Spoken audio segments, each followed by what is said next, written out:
Star అయిపోతుంది అనుకున్న కృతి శెట్టి తెలుగులో ఒక్క సినిమా మాత్రమే చేస్తోంది.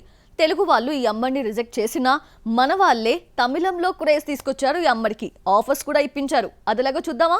ఉప్పెనతో తెలుగు తెరకు పరిచయమైన కృతి శెట్టి క్యూట్ లుక్ తో పాటు పర్ఫార్మెన్స్ తో యూత్ నే కాదు అందరినీ ఇంప్రెస్ చేసింది.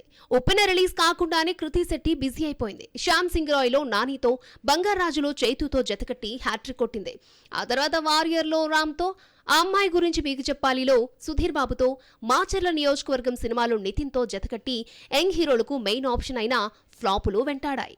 హ్యాట్రిక్ హిట్ తర్వాత వరుస ఫ్లాపులతో కృతి ఫేడౌట్ అయిపోవడంతో ఈ అమ్మని టాలీవుడ్ పట్టించుకోవడం మానేసింది. ప్రస్తుతం శర్వాతో జతకడుతున్న సినిమా మనమే ఒక్కటే తన చేతిలో ఉంది.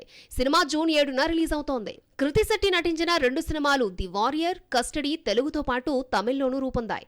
ఈ బైలింగ్వల్ మూవీస్ ఫ్లాప్ అయినా తెలుగు, తమిళ్లో ఒకేసారి రిలీజ్ కావడంతో కోలీవుడ్ లో గుర్తింపు దక్కింది. ప్రస్తుతం తెలుగులో ఒక్కటే ఉన్నా తమిళ్లో మాత్రం 3 సినిమాలున్నాయి. ఇలా ఈ కన్నడ బ్యూటీని కోలీవుడ్ ఆదుకుంది.